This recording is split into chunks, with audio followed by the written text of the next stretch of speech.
What becomes of a man when he finds a child in his harvest? Not a child of his own blood, not a child of his neighbor, but a life left for dead in the heart of a dying land. This is not a parable. This is a story about the year 1933, when the sky over the American Midwest had forgotten how to cry, and the earth had turned to little more than a whisper of dust. It's a story about a man named Elias Thorne, and a choice that would either save his soul or shatter what little was left of it. The land itself was a testament to absence. Fields that once stood proud with stalks of golden corn were now a brittle, skeletal army, their husks rattling in the hot, relentless wind. The Great Depression had not just stolen the money from men's pockets, it had stolen the very life from the soil, leaving behind a monochrome world of brown and grey, a landscape of profound and unending sorrow. Upon this canvas of despair, Elias Thorne was a figure carved from the same hardship. In his late 40s, his face was a roadmap of every drought, every failed crop, every silent prayer that went unanswered. He sat high on his rattling harvester, the machine's clatter a familiar mechanical heartbeat against the oppressive silence of his world. The noise was a comfort, a wall of sound that kept the ghosts of memory at bay. The rhythmic chugging was the only conversation he held most days, a dialogue between man, machine, and the unforgiving earth. He worked not with hope, but with the grim determination of a man who knows no other way to exist. His movements were economical, his gaze fixed on the horizon, as if searching for a rain cloud that had not appeared in years. He was a man hollowed out by grief, ploughing a field of ghosts. Then, a sound. It was so thin, so alien to this place, that at first he thought it was a trick of the wind whistling through the engine block. A high, desperate cry, almost swallowed by the noise and the vast, empty space. But it came again. A fragile thread of life in a world defined by its absence. Elias's hands, calloused and steady, froze on the controls. His heart, a muscle long accustomed to a slow, mournful rhythm, seized with a cold, familiar dread. He cut the engine. The silence that rushed in to fill the void was deafening, a physical pressure against his eardrums. And in that heavy, absolute quiet, the cry was unmistakable. It was the sound of an infant. Impossible. Utterly, cruelly impossible. Every instinct screamed at him to start the engine again, to drown out the sound and pretend it was nothing more than a lost lamb or a prairie cat. But he couldn't. That sound was a hook, and it had snagged on a part of his soul he thought had died long ago. He leaped from his high seat, his boots sinking into the loose, powdery dirt. He plunged into the suffocating rows of corn, the sharp, dry leaves scratching at his arms like desperate fingers. His mind was a maelstrom of terrible possibilities, each one darker than the last. The air was thick with the smell of decay, of a harvest that had surrendered before it had even begun.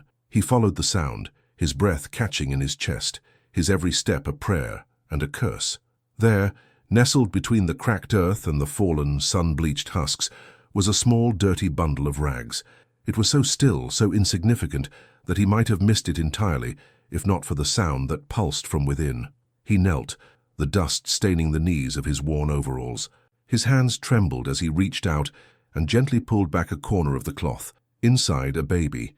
It couldn't have been more than a few days old. Its face was pale, its skin almost translucent, and its eyes, when they blinked open, were a startling, piercing blue. The child let out another cry, this one filled with all the force its tiny lungs could muster, a raw, primal scream for a life it had only just begun. It was abandoned, left to die under the merciless, unblinking eye of the sun. In that moment, Elias Thorne was not just a farmer discovering a lost soul. He was a man staring into the abyss of his own past. The sight of that helpless infant was not a miracle. It was a cruel echo, a ghost story told in flesh and blood. The world around him seemed to fade away, the heat, the dust, the dying corn, all of it replaced by the vivid, agonizing memory of another small face, another pair of eyes that had once looked at him with absolute trust. He was transported back 5 years to a small, quiet room at the top of his farmhouse stairs, a room that had been sealed by grief, a room he refused to enter. A wound that had never healed was suddenly, brutally torn open. He saw the face of his son, Samuel. He heard the echoes of laughter that once filled the now silent halls of his home. Elias and his wife, Sarah, had not always been these haunted, silent figures. moving around each other like strangers bound by a shared tragedy. Their life had once been full of the simple, profound joy that only a child can bring. Samuel was the heir to this land, the continuation of a legacy tilled by generations of thorns. Elias's dream was never for wealth or for greatness. It was the humble, powerful dream of watching his own son work this same soil, of passing down the wisdom of the earth from one generation to the next. But a brutal winter fever, swift and merciless, had stolen that dream from them. It had taken Samuel and left behind a silence so complete, so suffocating, that no harvest, no matter how bountiful, could ever fill it. The loss had hollowed them out, creating a chasm in their marriage that was filled with unspoken blame and a shared, unbearable agony. Elias buried his pain in the dirt, becoming as stoic and unyielding as the land itself. Sarah became fragile, her spirit as brittle as the dry corn stalks that now surrounded him. They were two people imprisoned by the same sorrow, unable to reach each other across the divide. And now this child, another boy. It felt like a test from a God he was no longer sure he believed in, a test designed to break him. He looked down at the infant, whose cries had softened to whimpers. What was he to do? In a time of such scarcity, when good people were starving, when neighbors were turning on each other for a sack of flour, taking in another mouth to feed was an act of madness. It was a death sentence, not just for the child, but perhaps for him and Sarah as well. The logical part of his brain, the farmer's brain that understood limits and harsh realities, told him to walk away, to take the child to the sheriff in town, to let the state handle it, to wash his hands of this impossible burden. And you who are listening to this story now, have you ever felt that? Have you ever stood at a crossroads faced with a choice that made no logical sense to the outside world, but felt like the only path your soul could possibly take? A moment where you knew everyone would judge you, would call you a fool, without ever understanding the war that was raging inside your own heart. A moment where the quiet whisper of your conscience was louder than the roar of the entire world, telling you to be sensible, to be practical, to turn away. Elias Thorne was in that moment, with the weight of the sun on his back and the weight of a life in his hands. He looked at the vast, indifferent sky, then back at the tiny, wrinkled face. The baby's blue eyes stared up at him, not with accusation, but with a simple, desperate need. In those eyes, Elias saw not a curse but a plea. A life had been placed in his path, a life that would perish if he did nothing. The farmer in him saw a seed, impossibly planted in barren soil, that might just have a chance to grow if someone was willing to tend to it. He could not be the man who let it wither and die. He could not add another ghost to the ones that already haunted his every waking hour. Slowly, deliberately, he unbuttoned his thick work jacket. He shrugged it off, the sudden heat of the sun a shock against his sweat-soaked shirt. With a gentleness his hands had not practiced in 5 long years, he scooped up the child, rags and all, and wrapped him in the jacket. The baby, feeling the warmth and security, quieted instantly, a small sigh escaping its lips. The weight in his arms was so familiar, it was a physical ache, a memory that shot through his entire body. He stood up, his joints protesting, and began the long walk back to the farmhouse, a dark silhouette against the dying sun. The farmhouse stood in the distance, not as a beacon of warmth and welcome, but as a monument to their shared grief. It was a house where silence had taken root and grown thick, choking out the light. He knew what he was carrying in his arms was not a solution. It was a match, and he was walking toward a house filled with dry tinder. The baby's cry had broken the silence of the field, but what would it do to the sacred, terrible silence of his home? What would this unwanted miracle do to Sarah? As he walked, the dust swirling around his boots, he felt a flicker of something he hadn't felt in years. It wasn't hope, not yet. It was something far more fragile, far more dangerous. It was a question, and he knew with a certainty that chilled him to the bone that the answer would change everything. The walk from the dead cornfield to the farmhouse was the longest journey of Elias Thorne's life. Each step was a conscious act of defiance. Against the silence that awaited him, the house from a distance looked strong, a 2-story sentinel against the flat, empty horizon. But Elias knew the truth. It was a hollow thing, its foundations rotted not by water, but by sorrow. The paint was peeling, the porch swing hung motionless on rusted chains, and the windows were like the vacant eyes of a skull, staring out at a world from which they had long ago disconnected. This was not a home. It was a tomb where two ghosts went through the motions of living, and he was about to bring a new, screaming life into its sacred, suffocating quiet. He pushed the door open with his shoulder, the old wood groaning in protest. The air inside was cool and still, smelling faintly of lemon oil and old grief. Sarah was in the kitchen, her back to him, methodically wiping down a counter that was already immaculately clean. She moved with a quiet, brittle grace, a woman held together by routine. Her world had shrunk to the four walls of this house, a kingdom of polished surfaces and dusted memories. When she heard him enter, she didn't turn around immediately. In their world, words were rationed, used only for necessities like "supper's ready" or "the well is low." His unscheduled return from the fields was a disruption, a tear in the fragile fabric of their day. When she finally turned, her eyes, the same pale grey as a winter sky, widened almost imperceptibly. They didn't focus on his face, but on the bundle in his arms, the strange shape wrapped in his dusty jacket. For a moment there was no comprehension, only a deep, animal stillness. Elias said nothing. He simply walked to the wooden kitchen table, the one his grandfather had built, and gently laid the bundle down. He pulled back the lapels of the jacket. The baby, Leo as he would come to be known, blinked in the dim light of the kitchen, his blue eyes searching, finding Sarah's face, and in that instant, something broke in her.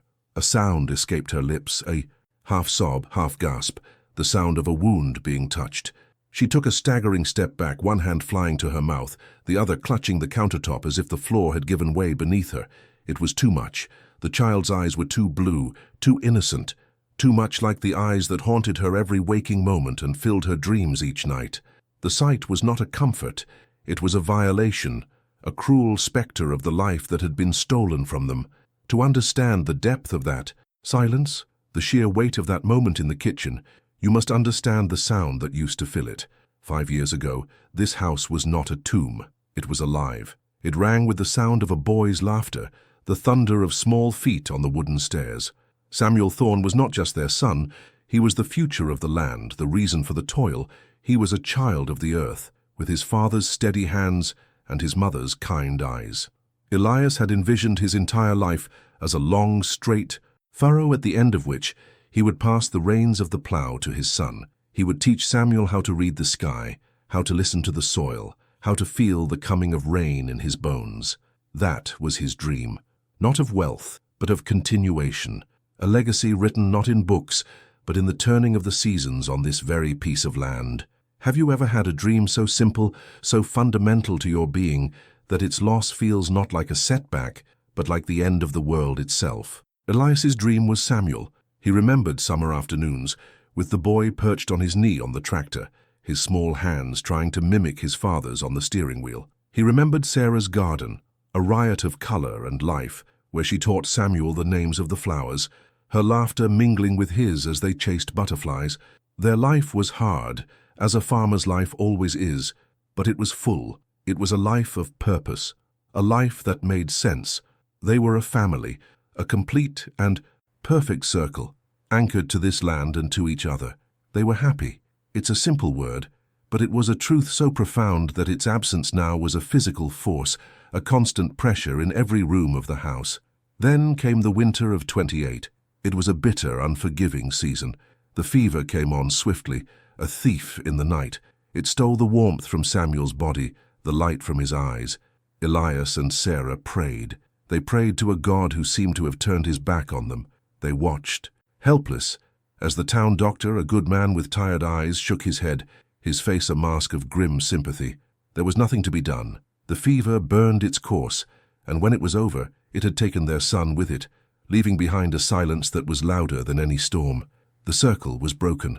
The future was gone. The world, for Elias and Sarah Thorne, had ended, and in its place, this new, quiet world of grief had been born. The funeral was a blur of black coats and hushed condolences from neighbors who didn't know what to say. After they buried their son on the small hill overlooking the cornfields, Elias and Sarah buried themselves. Elias threw himself at the land, working from before sunrise until after sunset, trying to exhaust his body so his mind would have no energy left to feel. He became as hard and unyielding as the parched earth he worked. Sarah, meanwhile, retreated inward. She sealed off Samuel's room, turning it into a pristine, untouched museum of a life that was.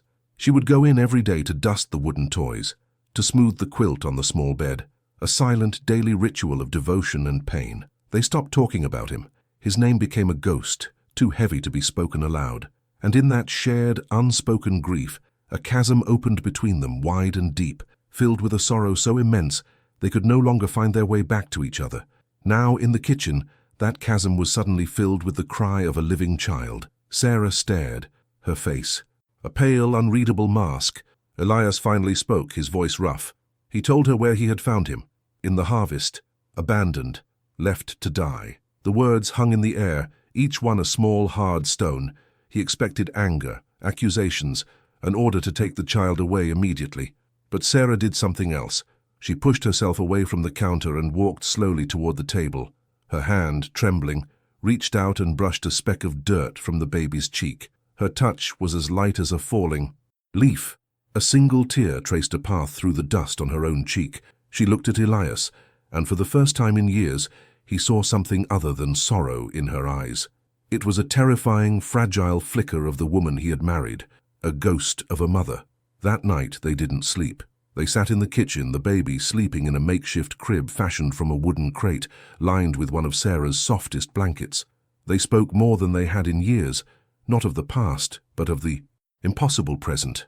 What were they to do? In a time when families were being torn apart by poverty, when the dust was choking the life from the land and the banks were taking farms from good, hard-working people, taking in another mouth to feed was an act of pure insanity.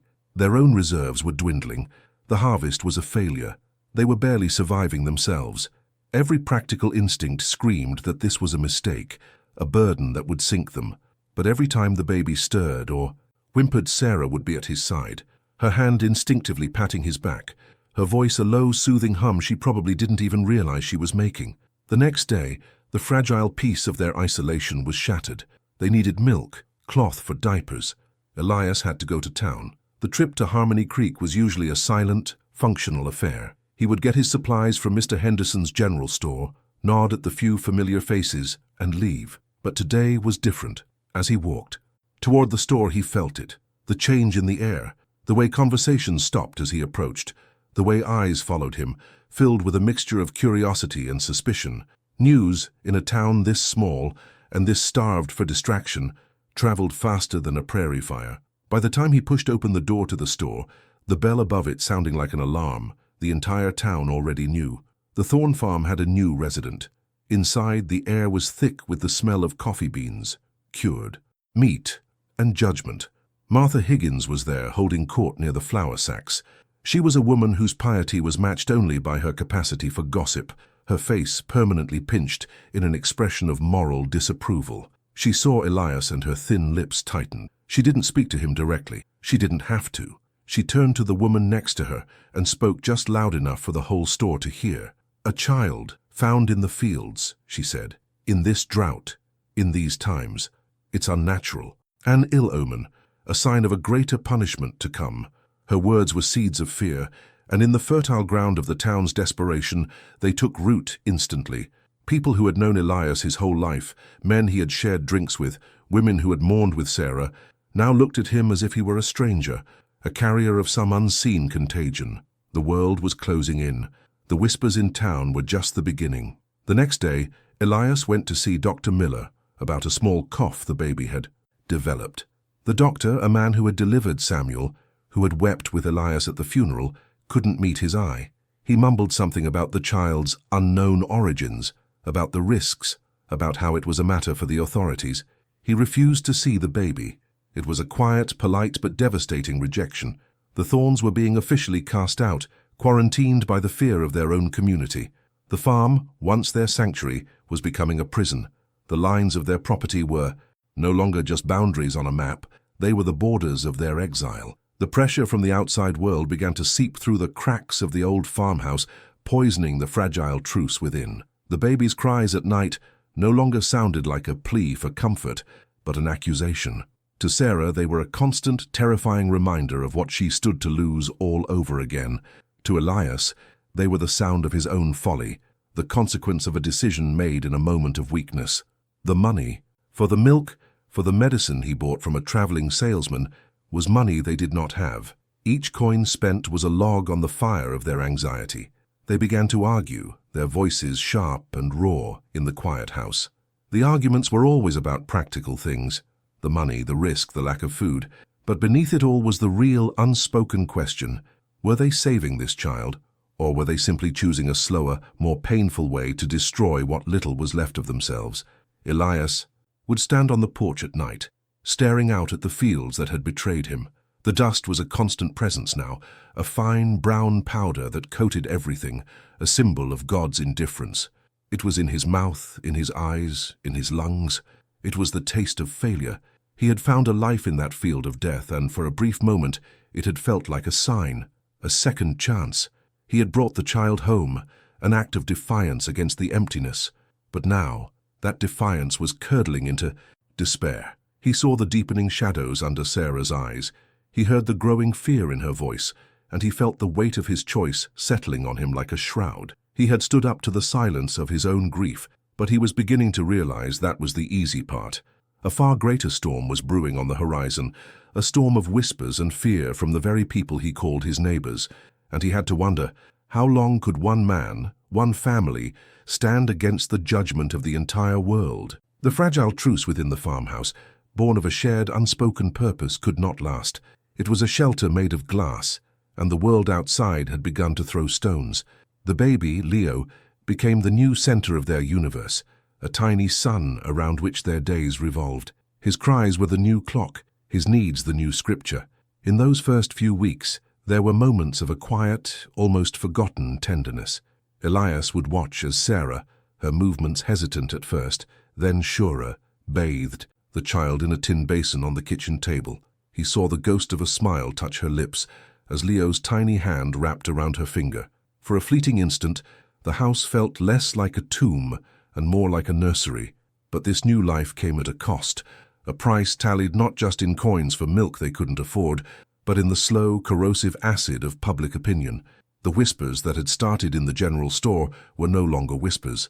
They had grown into a steady, damning chorus that echoed from the church steps to the post office. They were the thorns, the family with the curse, the family that had tempted fate by bringing a demon child into a land already being punished by God. The first time Sarah went into town alone after Leo's arrival, she came back a changed woman. She had walked into Henderson's store, her shopping list clutched in her hand, and the familiar, comfortable hum of conversation had ceased as if a switch had been thrown. Every head turned, every eye fixed on her, not with sympathy, but with a cold, morbid curiosity. Martha Higgins was there, of course, a black-clad vulture perched by the pickle barrel. She didn't have to say a word. She simply stared at Sarah, her eyes filled with a righteous pity that was sharper than any insult. Women who had shared quilting patterns with Sarah for 20 years now found the floor tiles intensely interesting. Mr. Henderson, a man who had known Sarah since she was a girl, served her in clipped, formal tones, his gaze never quite meeting hers. She felt their judgment like a physical force, a suffocating heat that made it hard to breathe.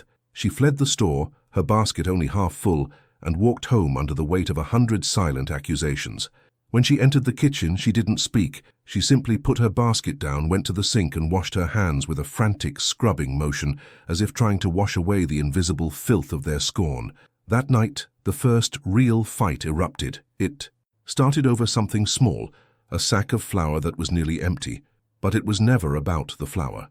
It was about the fear that now lived with them, a third ghost in their marriage. Elias, ever the farmer, saw the world in terms of dwindling resources. He saw the last of their savings, coins counted out for expensive canned milk. He saw the failed corn, the dry well, the unforgiving sky. His voice was low, tight with a despair he could no longer contain. He spoke of practicality, of survival. He said they were starving themselves for a child who wasn't theirs, for a fantasy.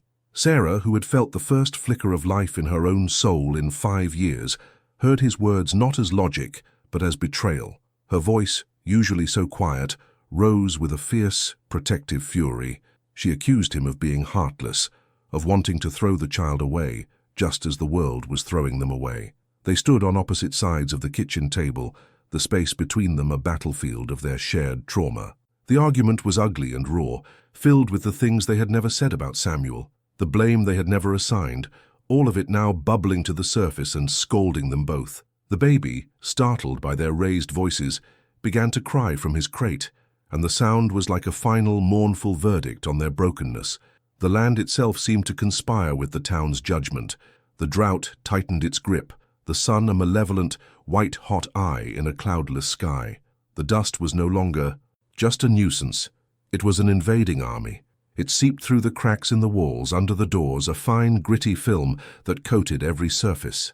It was in their food, in their water, in the air they breathed. It was the taste of failure, the texture of hopelessness, and the people of Harmony Creek, desperate for a reason, for a target for their fear, found one in the Thorns farmhouse. Martha Higgins began to preach her gospel of superstition on the street corners, her voice sharp with conviction. She spoke of the earth rejecting the unnatural child, of the dust being a sign of the land's sickness, a plague brought on by the Thorns' sin. It was a poison that spread quickly. People began to cross themselves when they passed the Thorn property line. Children were told not to go near the farm, that it was haunted. The Thorns were no longer just outcasts, they were lepers, their farm an island in a sea of fear and hatred. Then came the law. Sheriff Brody's car, a black Ford, that always seemed to carry an aura of bad news, kicked up a plume of dust as it rolled down their lane. Brody was not an evil man, but he was a man who craved order above all else, and the Thorns were a disruption. He stood on their porch, his hat in his hands, his face a mask of official concern. He spoke of procedures, of regulations. He said a foundling was a ward of the state. He talked about the county orphanage, painting it as a clean, efficient place, though everyone knew the truth. They knew it was a warehouse for the unwanted, a place where infants especially went to waste away from neglect. Brody's words were polite, but his message was clear. The child did not belong here. He was a problem to be solved, a piece to be moved off the board so that the game could return to normal. He wasn't threatening them, not yet. He was simply stating the inevitable, the cold, hard logic of the world. He left them with a pamphlet about state adoption services, a piece of paper that felt as heavy as a tombstone. The sheriff's visit plunged Sarah into a new kind of despair. She became fiercely, terrifyingly possessive of Leo. She would hold him for hours, rocking him even when he was sound asleep, her eyes wide with a haunted, vigilant fear. She saw threats everywhere, in the shadow of a passing bird, in the creak of a floorboard, in the sound of a car on the distant road. Elias would find her in the middle of the night, standing over Leo's crate, her hand resting on his tiny chest, as if to make sure he was still breathing. Her love for him was so intertwined with her fear of losing him that it was becoming a sickness. It was the terror of Samuel's death all over again, but this time it was worse, because she felt she had no right to this child. She was a thief, a fraud, and at any moment the world would come to reclaim what she had stolen. She was reliving her greatest trauma, and Elias could do nothing but watch as she slowly, silently, began to break. The community's hostility soon escalated from shunning to something more sinister. One morning, Elias went out to the mailbox to find it smashed, the words "Devil's Spawn" scrawled in crude white paint on the side of the post. A few days later, he found one of their few remaining chickens lying dead by the coop, its neck wrung. These were not random acts of vandalism. They were messages, warnings from a community that was losing its patience. The final blow came from Mr. Henderson, when Elias went to the store to plead for more credit. Just until the next month, Henderson refused him. He was a man torn, his face etched with a pained apology, but his resolve was firm. He said the other families were threatening to take their business elsewhere if he continued to supply the curse. He said he had his own family to think about. It was the ultimate betrayal, the severing of the last tie that connected them to the town. They were completely and utterly alone, an island of 2 adults and 1 small child against the entire world. And have you ever felt that? Have you ever felt the world shrink until it is only the 4 walls of your own home, and even those walls feel like they are closing in? A moment where every face you see is a mask of judgment, where the silence of old friends is louder than any shout. A moment where you have done something out of love, out of a deep, inexplicable pull in your own soul, only to find that your single act of grace has made you a monster in the eyes of everyone you know. That is where Elias and Sarah Thorne were living now, in that suffocating silent space where their own good deed had become the very thing that was destroying them. They were trapped, not just by the dust and the drought, but by the prison of their neighbors' fear. Sheriff Brody returned a week later. This time he did not remove his hat. He did not bother with the pretense of polite concern. His face was hard, his voice devoid of any sympathy. He said he had received formal complaints. Petitions had been signed. People were afraid. He said the situation was becoming a threat to public order. He unrolled a document with an official-looking seal at the top. It was a court order, granting the county temporary custody of the child known as Leo, pending a formal investigation into his welfare. He gave them a deadline. A state agent would be there in 2 days to collect the boy. 2 days. The words hung in the air, cold and final. This was no longer a suggestion. It was a verdict. The world was coming for their son, and the law was on its side. That night the house was a pressure cooker of unspoken terror. All the fear, all the anger, all the grief they had swallowed for weeks finally exploded. It was Sarah who started it. She accused Elias of not fighting hard enough, of being weak, of letting the town and the sheriff walk all over them. Elias, pushed past the point of exhaustion and despair, roared back at her. He shouted that he had been right from the beginning, that bringing the child home was a mistake, a fool's errand that was going to cost them everything. He grabbed her by the shoulders, his face inches from hers, his eyes wild with a pain she had never seen before. He told her that he couldn't watch her die all over again. He couldn't watch another child be ripped from her arms. He said that giving Leo up was the only way to save her, the only way for them to survive. He said it was better to cut off the limb than to let the infection kill them both. His words were brutal, born of a desperate, twisted love, and they shattered what little was left of her resolve. She collapsed onto a kitchen chair, her sobs silent and racking, a woman utterly defeated. Leaving Sarah in the kitchen, a broken statue of grief, Elias walked out onto the porch and into the suffocating night. He was hollow, empty. The fight had drained the last of his strength, the last of his defiance. He had lost. The world had won. He looked out at the skeletal remains of his cornfields, at the land that had been in his family for 3 generations, and he felt nothing but a profound sense of failure. He had failed his father's legacy. He had failed to protect his first son from death. He had failed to protect his wife from her sorrow. And now he had failed this strange blue-eyed boy who had been left in his care. He had made a choice in that field, a choice to be a better man, and it had led to this, to ruin. He walked to the barn, his steps heavy, his decision made. There was no other way. He would ride into town in the morning. He would find Sheriff Brody.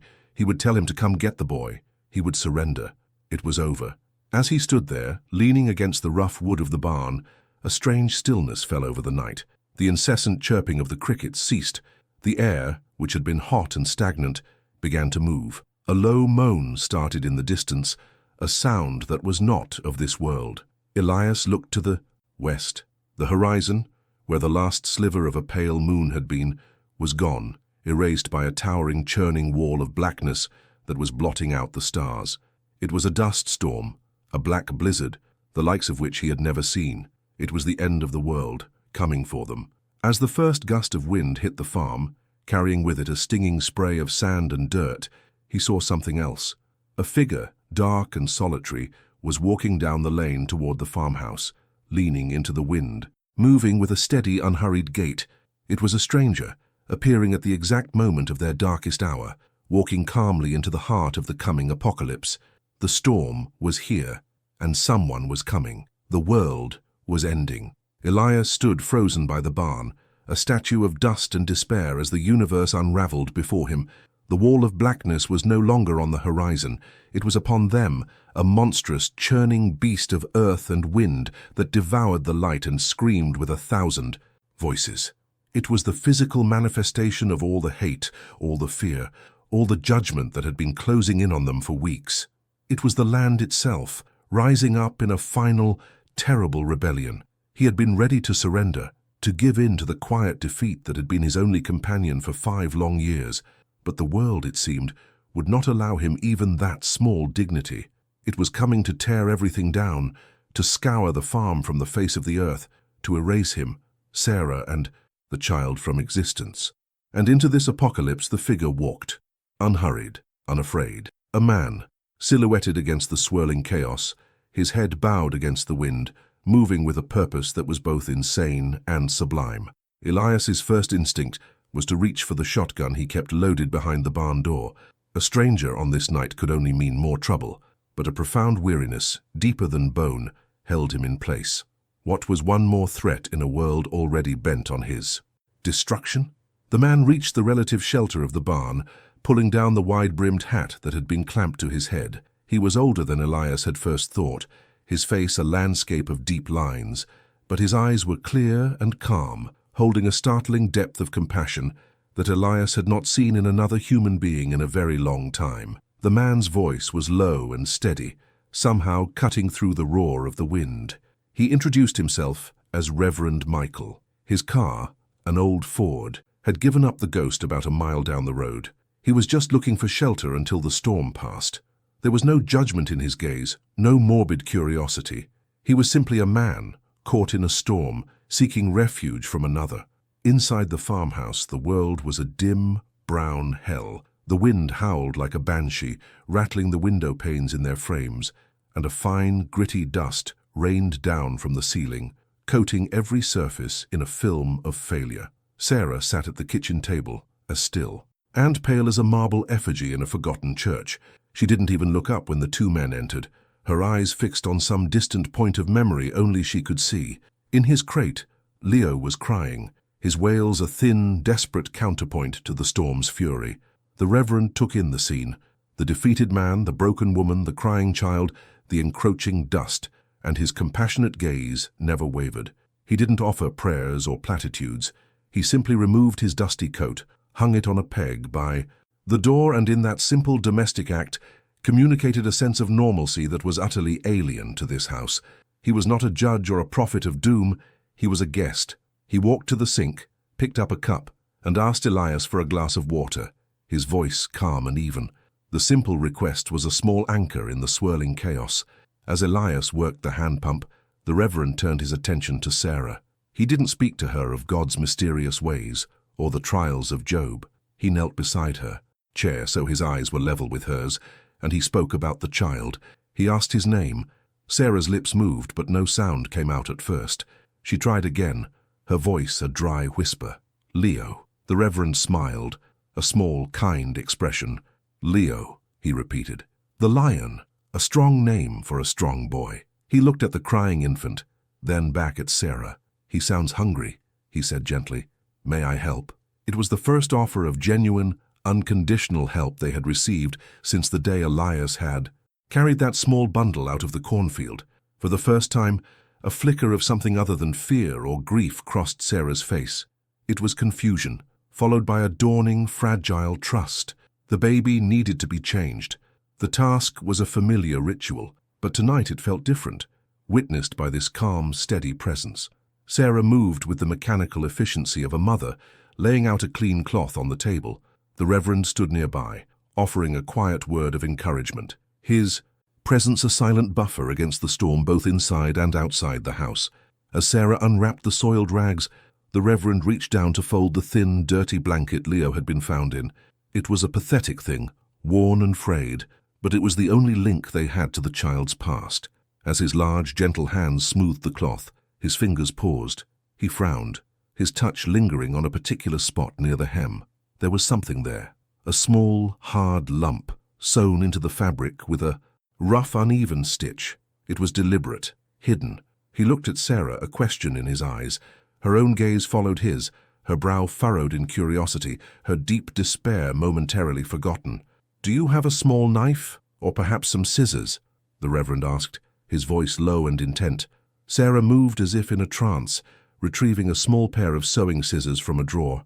The house seemed to hold its breath. The howling of the wind outside faded to a dull roar. The entire universe, shrinking to the small circle of lamplight on the kitchen table. With the delicate precision of a surgeon, Reverend Michael carefully snipped the thick threads. Elias moved closer, his own exhaustion forgotten, his heart beginning to pound with a strange, unfamiliar rhythm. The last thread gave way, and the Reverend carefully worked the object free from its cloth prison. It fell into his open palm with a soft metallic sound. It was a locket, a small, silver locket, tarnished with age and dirt, its surface scratched and dented. It was a profoundly human object, a piece of a life, a secret held in the heart of a forgotten blanket. It was a testament that Leo had not simply appeared from the dust. He had come from somewhere, from someone. With a thumbnail, the Reverend carefully pried open the clasp. The locket sprang open, revealing its hidden contents. The three of them leaned in, their heads almost touching. On one side, protected by a small, cracked piece of glass, was a miniature photograph. It was a woman, young, her hair pulled back from a face that was beautiful, but etched with a deep weariness. Yet her eyes, which stared out from the tiny portrait, were not defeated. They were filled with a fierce, protective love, a gaze that seemed to cross time and space to look directly at the child sleeping in the crate. This was not the face of a woman who would carelessly abandon her child. This was the face of a mother. On the other side, scratched into the soft silver with what must have been a pin or a nail, were 4 small, barely legible words. The Reverend held it closer to the lamp, squinting. He read them aloud, his voice filled with a quiet awe. "My lion, forgive me." In that moment, the entire world shifted on its axis. The foundation of their suffering, built on the idea of an anonymous cursed burden, crumbled to dust. Leo was not an omen. He was not a curse. He was a lion. He was the beloved son of a woman with fierce eyes, a woman who had loved him so much that her last act was to sew a piece of her heart into his blanket and beg his forgiveness. The child in the crate was no longer a foundling. He had an identity, a history, a mother. The weight on Elias and Sarah's shoulders did not disappear, but it was transformed. It was no longer the dead weight of a curse, but the sacred weight of a promise. They were not victims of a cruel fate. They had been chosen. They were the keepers of a mother's final desperate prayer, the guardians of her lion. A fire, long thought extinguished in the cold ashes of their grief, was rekindled. It was not hope, not yet. It was something stronger. It was purpose. The storm raged on, a physical manifestation of the world's fury, but it no longer seemed to matter. The real storm had been inside the house, and now in its place was a profound and defiant calm. They had a truth to hold on to, a small silver shield against the slings and arrows of their neighbors' fear. And what about you who are listening to this story? If you were stripped of everything, if your friends and neighbors turned on you, if the law itself stood against you, and all you had to hold on to was a tarnished locket and the ghost of a mother's love, would you have the courage to face them all? Would you stand your ground for a promise made to a stranger? As if in answer to that unspoken question, a new sound cut through the howl of the wind. It was not the sound of nature. It was the sound of men shouting, and through the dust-streaked windows they could see them, bobbing lights, lanterns, held aloft by dark figures, moving through the storm, coming up the lane. The town was coming for them. Sarah stood up, her back ramrod straight. She walked to the crate and gently lifted her son, holding him close to her chest. She clutched the silver locket in her other hand, its cool metal a warm, solid presence against her palm. She looked at Elias, and in her eyes he saw not the fragile, broken woman he had been living with for 5 years, but the fierce, unyielding woman he had fallen in love with. The fear was gone, replaced by a cold, clear fire. The town, with its pitchforks of superstition and its torches of fear, had finally arrived at their door. She did not know if they would survive the night, but she knew one thing with absolute certainty: they would not take her son. What was to come would be the most decisive night of her life. The lanterns were like angry, floating eyes in the swirling brown darkness.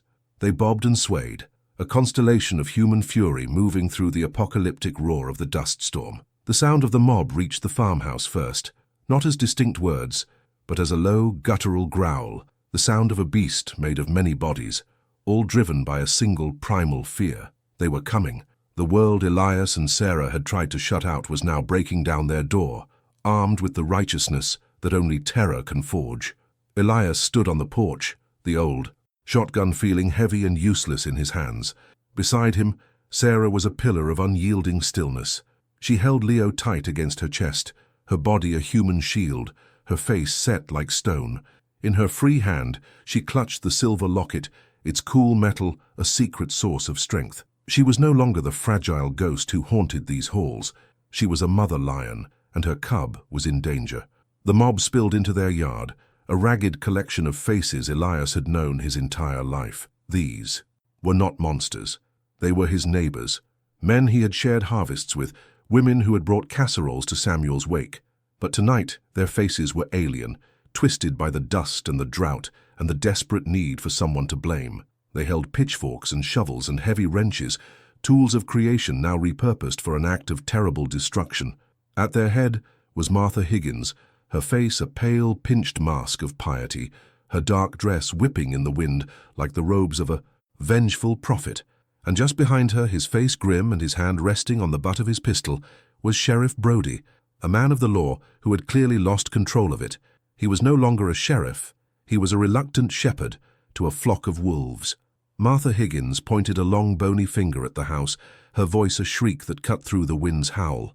She screamed of curses, of unnatural births, of God's wrath made manifest in the black blizzard that was suffocating them all. She said the land was sick, poisoned by the child, and the only way to cleanse it, the only way to bring back the rain, was to cast out the source of the evil. Her words were a litany of fear, fanning the flames of their hysteria. The crowd surged forward, their voices rising in a ragged chorus of agreement.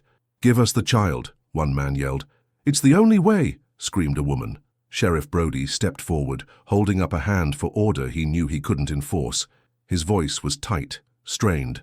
"Elias," he said, "don't make this harder than it has to be. These are good people, they're just scared." In that moment, a lifetime of suppressed rage, of swallowed grief, of silent suffering, rose up in Elias Thorne. He could feel the cold, smooth wood of the shotgun stock against his cheek. It would be so easy to raise the barrel, to fire into the air, to scatter them like crows. It would be so easy to meet their violence with his own, to become the monster they already believed him to be. For a fleeting second he savored the thought, but then he looked at Sarah's face, at her fierce, unwavering eyes, and he looked down at the small, sleeping form in her arms. He saw the locket in her hand, and he knew that violence was their language, the language of fear. To speak it would be to surrender to it. It would be to admit they were right. He had not come this far, had not rediscovered a piece of his own soul, only to lose it again in a moment of blind fury. Slowly, deliberately, he lowered the shotgun. He leaned it against the porch railing, the clatter of the metal against the wood a sound of profound surrender, but also of a strange, new kind of strength. The mob fell silent, confused by this unexpected act. They had come for a fight, for a siege. They did not know what to do with a man who refused to be their enemy. Elias took a step forward, to the very edge of the porch, his hands empty, open at his sides. The wind tore at his clothes, plastering his thin shirt to his chest. But he stood firm, a solitary, defiant figure against the swirling chaos. He looked out at their faces one by one, meeting the eyes of men and women who had once called him friend. When he finally spoke, his voice was not a shout, but a raw, broken thing, a voice that carried the weight of 5 years of unshed tears. "You want to talk about curses?" he began, his voice cracking. "You want to talk about a punishment from God?" He swept his hand out, not toward the child, but toward his own heart. "I have been living with a curse for 5 years. It's a curse of silence, a curse of an empty room at the top of my stairs, a curse of waking up every single morning and remembering, just for a second before the pain hits, that my son is gone." A collective shudder went through the crowd. He had broken the town's greatest taboo. He had spoken the name of his dead son. "Many of you were at his funeral," he continued, his voice growing stronger, fueled by the pain he was finally letting out. "You shook my hand, and you told me you were sorry. And then you went home to your own children, and you thanked God it wasn't you, and you left me and my wife to drown in the quiet." He was no longer just a farmer on a porch. He was a witness, testifying to a grief they had all politely ignored. The anger in their faces began to falter, replaced by a dawning, uncomfortable shame. "You think this storm is a punishment for him?" Elias's voice rose, thick with an emotion that was part anger, part agony. He pointed a trembling finger at the bundle in Sarah's arms. "This boy is not a curse. He is the first thing in 5 years that has made this house feel like anything other than a tomb. He is the first sound that has been able to break through the silence of our grief." He took a deep breath, the dusty air searing his lungs. He looked directly at Martha Higgins, his gaze so intense that she took an involuntary step back. "You talk of God's will. Do you think God's will is to leave a child to die in a field? Do you think his will is for neighbors to turn on neighbors with fear and pitchforks in the dark? Then Sarah stepped forward, standing beside her husband. She didn't speak. She didn't need to. She held up her hand, opening her palm. The lamplight caught the dull gleam of the tarnished silver locket. Elias's voice dropped, becoming a plea. This was found with him, sewn into his blanket. He told them what was inside. A picture of his mother. The words scratched into the silver. My lion, forgive me. The story of the locket, of a mother's love and a desperate farewell, hung in the air, a fragile, beautiful truth against the ugly backdrop of their fear. That is not the work of a demon, Elias said, his voice finally breaking. That is the work of a human heart, a heart just like yours, a heart that loves a child so much it would do anything to see him safe. We are not being punished by God. We are being tested by him. He is asking us, all of us, if we have forgotten how to be human, and right now I swear to you I am not sure what the answer is. A profound, heavy silence fell over the yard. The only sound was the mournful howl of the wind. The mob was no longer a mob. It was just a group of people standing in the dark, their weapons feeling suddenly foolish and heavy in their hands. They looked at each other, at the ground, anywhere but at the two figures on the porch who had just held up a mirror to the ugliness in their own souls. Martha. Higgins opened her mouth to speak, to rally them again with her poison, but the words died on her lips.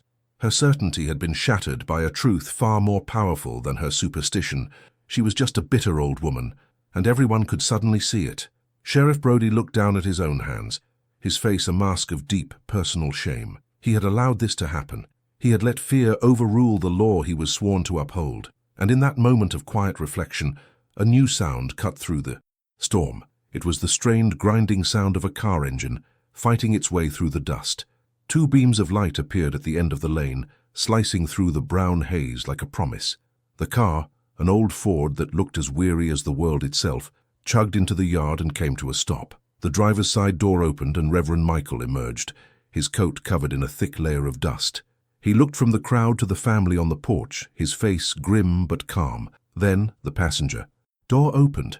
A young woman stumbled out, her face streaked with tears and dirt.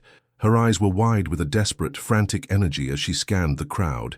Her gaze landed on the porch, on the bundle in Sarah's arms. A cry, a sound of pure, unadulterated anguish and hope escaped her lips. "Is it him?" she sobbed. "Please, is it my sister's boy?" The story, when it came, was a torrent of grief and relief. The young woman's name was Anna. The woman in the locket was her older sister, Mary. They were migrants, following the promise of work that never seemed to materialize. Mary's husband, a good man named Daniel, had been broken by poverty and the sudden, tragic death of his wife during childbirth. He had been left alone, with a newborn son and not a penny to his name. In a state of shock and utter despair, he had done the only thing he could think of. He knew the stories of the Thorn Farm, of the good people who lived there, people who had known their own share of tragedy. He had left. His son, his lion, not to die. But in the one place he was certain he would be found, in the one place he prayed a heart might be soft enough to save him, he had then walked away, disappearing into the vast, indifferent landscape, consumed by his own grief. Anna had been searching for her nephew for weeks, following a cold trail of whispers and rumors, a journey that had finally led her, and the reverend she met on the road, to this very yard on this very night. The truth, once it was told, was like a cool, cleansing rain. It washed away the fear, the superstition, the hatred. It left in its place only a deep, collective sense of shame. The storm of human emotion, having broken, seemed to signal an end to the storm in the sky. The wind, which had been a constant, furious roar, began to lose its voice. The thick, choking dust began to thin, and through a break in the brown clouds, a single, pale star appeared, a tiny pinprick of light in the immense darkness. It was over. The fever had broken. The crowd began to disperse, not with shouts but with the quiet, shuffling footsteps of people who could not bear to look their neighbors in the eye. They left their fear in the Thorns yard, along with the shovels and wrenches they had carried as weapons. The next morning the world was reborn. The dust had settled, leaving a soft brown blanket over everything, but the air was clean and still. The sun rose into a sky that was a pale, washed-out blue, a color of fragile, tentative hope. And then a strange procession began. The first to arrive was one of their neighbors, John Carter, his face etched with apology. He didn't say a word. He just walked to his part of the fence that had blown down in the storm and began to repair it. Soon another came, and then another. By midday, a dozen men from the town were in Elias's fields, working in silence, their shared labor a quiet, communal act of penance. Their wives brought food to the farmhouse, leaving baskets of bread and jars of preserves on the porch, offerings to a family they had so grievously wronged. Martha Higgins was not among them. She was never seen holding court in the general store again, her power broken, her poison neutralized by the simple truth. Sheriff Brody came by that afternoon. He stood on the porch, twisting his hat in his hands, and offered Elias a quiet, sincere apology. He said he had failed in his duty, not just to the law, but to his own conscience. It was an admission that began to mend the broken trust between the law and the land. Inside the house, a different, more delicate negotiation was taking place. Anna, Leo's aunt, sat at the kitchen table with Sarah. They talked for hours, two women connected by their love for one small child. Anna could have taken him. By law, by blood, he was hers. But as she watched Sarah hold him, as she saw the fierce, profound love in her eyes, a love born from the ashes of an unbearable loss, she understood. This was his home. These were his parents. She made a decision of incredible grace and sacrifice. Leo would stay. She would not be a stranger, she said, but an aunt, a bridge to the family he had lost, but a part of the new one he had found. In the days that followed, something in the land itself seemed to shift. A slow, steady rain began to fall, not a violent downpour, but a gentle, soaking rain that smelled of life and forgiveness. It settled the last of the dust and began to coax a faint, tentative green from the weary soil. The curse was not lifted, because there had never been a curse. There had only been a long, painful winter of the soul, and now, finally, spring was beginning to arrive. The house was no longer silent. It was filled with the sounds of a baby's coos and cries, sounds that wove themselves into the fabric of Elias and Sarah's lives, stitching the torn edges of their hearts back together. One evening, as the sun set, painting the wet fields in hues of gold and purple, Elias found himself standing outside the door to Samuel's room. For 5 years this door had been a wall, a monument to his failure. He had never crossed its threshold, but tonight, something was different. He reached out, his hand steady, and turned the knob. The room was just as it had always been, clean and quiet, a perfect heartbreaking museum of a life cut short. But in the center of the room, in a newly polished wooden crib, Leo was sleeping, his small chest rising and falling in a steady, peaceful rhythm. Elias walked to the crib and looked down at the child, this boy who had been found in a harvest of death, this boy who had survived the storm of the world's hatred, this boy who had, against all odds, brought life back to this house of ghosts. He was not a replacement for the son he had lost. He was something new. He was a second chance. He was hope, made of flesh and blood. For the first time since his son's death, Elias felt the tight, cold knot of grief in his chest begin to loosen. A single tear traced a path down his weathered cheek, but it was not a tear of sorrow. It was a tear of grace. And isn't that the way of the world? How many times are we faced with our own dust storms, our own moments where fear and judgment threaten to overwhelm us? How often do we stand on the porch of our own convictions, facing a world that demands we surrender the very thing that has given us a new reason to live? We build walls around our grief. We lock doors to the past, believing we are protecting ourselves, when all we are doing is creating a prison of our own sorrow. But life, in its strange and often brutal wisdom, has a way of leaving a child in our harvest, of placing an unexpected, impossible choice in our path. It asks us to be brave enough to open the door, to face the storm, to speak the truth of our own hearts, even when our voice shakes. The story of Elias Thorne is a testament to the simple, profound power of that choice.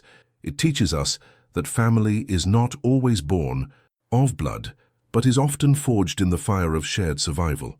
It reminds us that in the driest seasons of the soul, love is the only seed that is guaranteed to grow, and that redemption is not something we are given, but something we earn, one act of courage at a time. If this story has spoken to you, if you have ever faced a storm and found the strength to stand your ground, share that feeling with us.